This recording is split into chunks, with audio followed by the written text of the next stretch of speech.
Welcome to Let's Talk Red Hill, your source for the latest updates and insights on the Navy's progress at the Red Hill Bulk Fuel Storage Facility. This podcast is dedicated to keeping you informed, addressing your concerns, and sharing progress straight from the experts leading the way.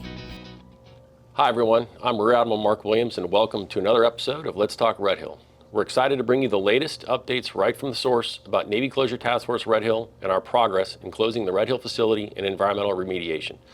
Today we welcome back our guest from last week, Lila from the Navy Closure Task Force Environmental Remediation Team, to talk about the drinking water quality and the monitoring process. Lila, can you provide for the audience a recap of your role here? Sure. Well, thanks for having me again. So I'm a community liaison and I'm part of the environmental remediation team for the Navy Closure Task Force. So my role includes our info booths, but also being out with the team in the field as they're sampling. So I get to be alongside all the scientists and engineers as we're collecting samples, but also in a lot of the meetings and discussing things so that I understand and communicate more easily to all of our people here who are on the water. So how do we check for water quality here at Joint Base?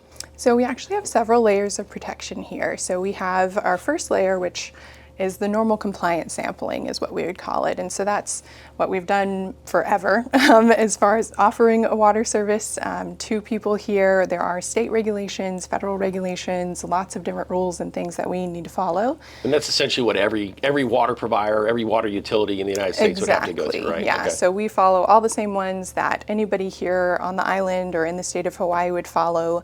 The base even has some extra ones just being part of the federal base system and things like that. So that's our first layer of protection. On top of that, we now have our monitoring programs that are in place.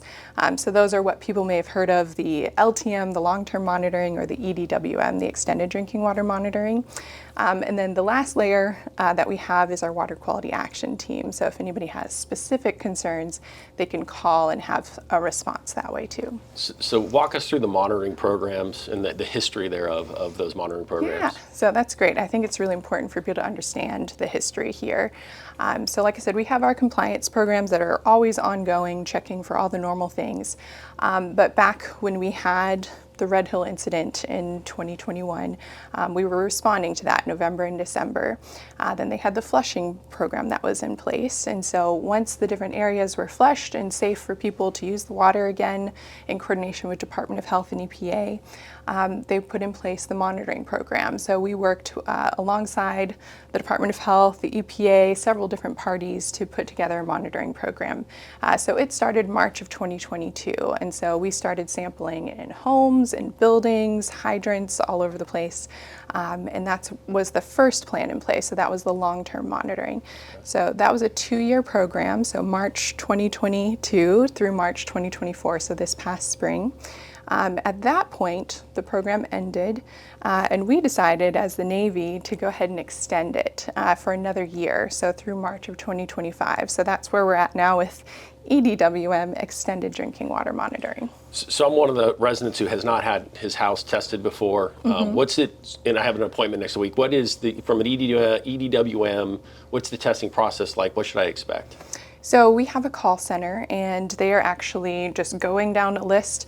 One of our goals with this extended program is to have 100% homes at least sampled one time during this program. So by March next year, we should have all homes sampled that are on the water system. And so if you haven't been called yet, your name just hasn't come up on the list yet. So they will be going down the list and just calling. We try to get updated phone numbers as people come and go from different homes and things like that. So hopefully everybody will get a phone call. And once you get that call, they just set up an appointment. Usually it's about an hour long, so you can plan on that. They do ask for somebody to be 18 years and older, so that way they can enter the home. And we actually have an example of our sample kit. You'll usually see people, they have the yellow vest, sometimes they'll have hard hats if they're outside, and a big cooler. And that cooler has all of this glassware in it. And this actually comes from the lab for those teams to collect it. So they are third-party contractors that are running the sampling program. So we work in coordination, so they have access to the base and all of that, but they're the ones who go to the homes and actually collect the sample. And so when they come to your house, you'll see them fill all of this. It does take about an hour to really go through the process. And they're sampling for a long list of things. So everything related to the fuel spill, but also metals, minerals, bacteria, several things. So that way we get a good picture of the water quality. Now, so after they come and they've sampled it, what's the process from there, and when should I expect to get results back? So once they've collected that sample, they'll actually take that cooler full of the samples, they pack it with ice. They have a special process where they're going through checking for quality, making sure no bottles are broken, things like that. And then they actually pack it, put it on a plane that day. So usually we're collecting around 20 to 50 samples a day from different locations. So it's homes, hydrants, schools, churches, different buildings that are part of the program. And so there's a lot of different samples collected. They have many teams that are out getting those collections done, and all of those will be put on a plane same day and overnight shipped to an EPA certified lab in the mainland. And so that whole process is done by those third parties. So the contractor collecting it, putting it on the plane, and then going to that EPA certified lab. So all of this is done through independent third parties? Correct. Mm-hmm. So, and once that lab analyzes the sample, it takes 2 to 3 weeks or so, just depending on the processing. And that will then be uploaded to a database that's shared with the Navy Department of Health and EPA. So everybody has access to the results at the same time.